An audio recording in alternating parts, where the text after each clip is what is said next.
Hello, slot car enthusiasts. It's your buddy Anthony with a long overdue edition of Race to Win. It's been about a 2-year hiatus since I did any considerable content on my layout. Life happens and a lot of good things happening in my family that really required my attention. Some of you probably know I'm a pastor of a church, and so we just bought a new church building about 2 years ago, and we're doing complete renovations on it. So, needless to say, it's been taking up a lot of my time. But I neglected the hobby, and shout out to my buddy Lance, who said, "Tony, you got to get back into things." So this is my attempt to put in some content on my layout, and hopefully you enjoy it. So I want to kind of do a brief tour for those who are not familiar with my layout. It's roughly 35 feet by, I think, 8.5 feet, roughly about 155 to 160 feet of track. It is Carrera Digital, which I really enjoy. And please forgive me, I'm not the best with the video stuff. I'll just do my best to pan in on a couple of things that I put in place over the last 2 years that I didn't really show any content concerning. So a lot of this should be familiar with some, but let's take and scroll over real quick. Let's see here. I think I put this in and didn't do any video on it, but I put this watchtower in, and I got this from Race Scenics, and as you can see, I wanted a feature right in that space on my layout. I think it's a nice look. I really like the color I chose. What I love about Race Scenics is you can, paint things the way you want them and make them suitable to your personality. I do apologize. I've got a lot of stuff still under construction on my layout. So if you see like that back railing, I'm going to change it. I ran a jumper to that side of the layout because I was getting a voltage drop off. So I ran a jumper to that section of the layout. I just haven't finished it. Now this piece I put in place about 1.5 years ago, and I wasn't totally happy with the way it turned out, but I did my best. But hopefully you can see some of the detail. I try to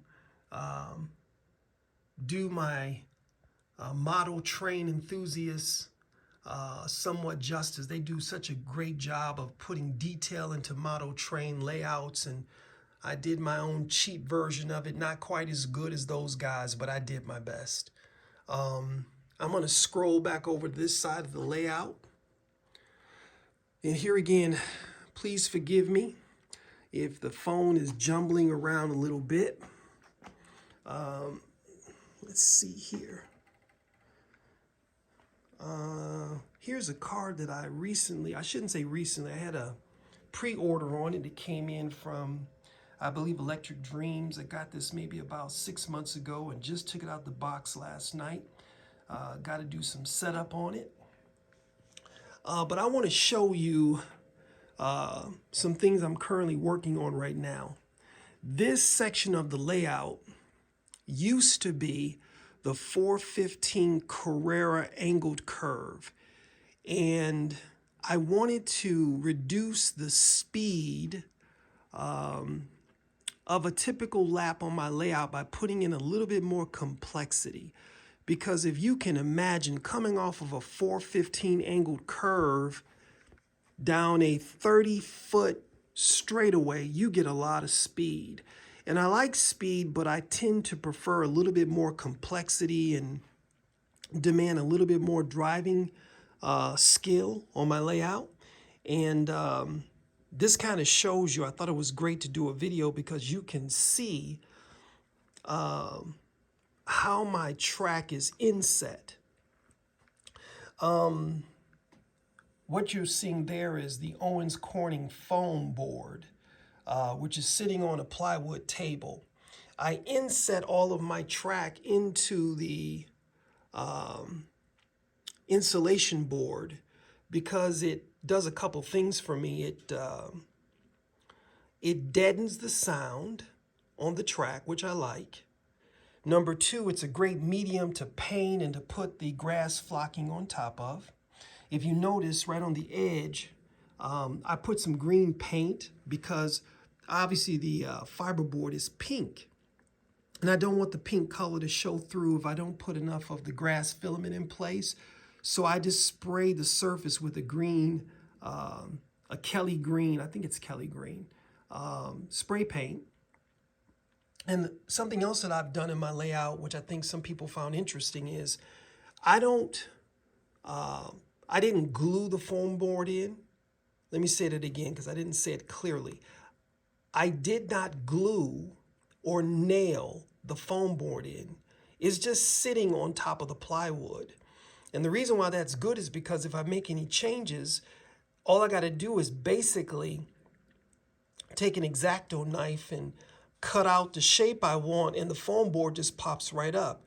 Secondarily, I've seen some people using this technique. I think I might take a little credit, be one of the first persons that ever did it. When I inset my track into the foam board, I put aquarium sand in the gap because I did such a poor job of tracing out the track initially. When I inset the track, when I first put it in place, there was a huge gap between the foam board and the edge of the track. So what I decided to do was to just fill in the difference with aquarium sand and used Elmer's glue and water to secure the track in place. So the moral of the story is it holds the track in place without, gluing it in place. It just pops right out if I need to make a change. So I just wanted to show you, you can see how the track just sits inside the foam board. Then I put aquarium sand in, and you can actually see how I use the door shims to give me a cambered inboard angle on all the curved track. As a matter of fact, if I pan over, maybe you can see some more of it. They're actually, you can't see it because the lighting isn't good, but here's another example of it. So every place where I've got a 160 curve, I put shim stock to give me either an inboard or an outboard angle on my curved track, which really helps with speed and demands some a little bit more technical driving skill.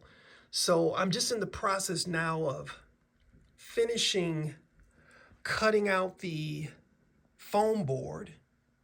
Then I'm going to insert some more aquarium sand.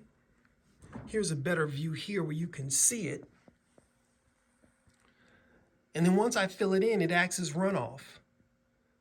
And yeah, you can see it pretty good here where I broke off the original sand, changed the configuration of the layout, put more of the shim stock in, cut away a lot more of the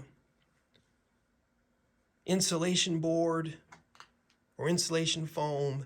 I got to figure out how I deal with this edge of the curve. I may have to extend my table out a little bit more. But ladies and gentlemen, that's it. I got a lot of work to do.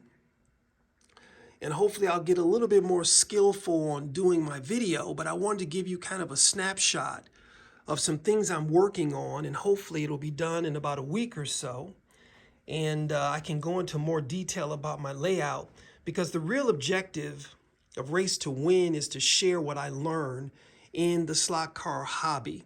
I'm relatively new to it, but I've just got one speed in life, and once I bite into something, I give it my all, and this is what I came up with. So hopefully you enjoy the video, and let me know your thoughts in the comment. If you haven't Please give us a like and let us know you appreciate the work, and we'll go from there. So until next time, God bless you all and look forward to sharing more information.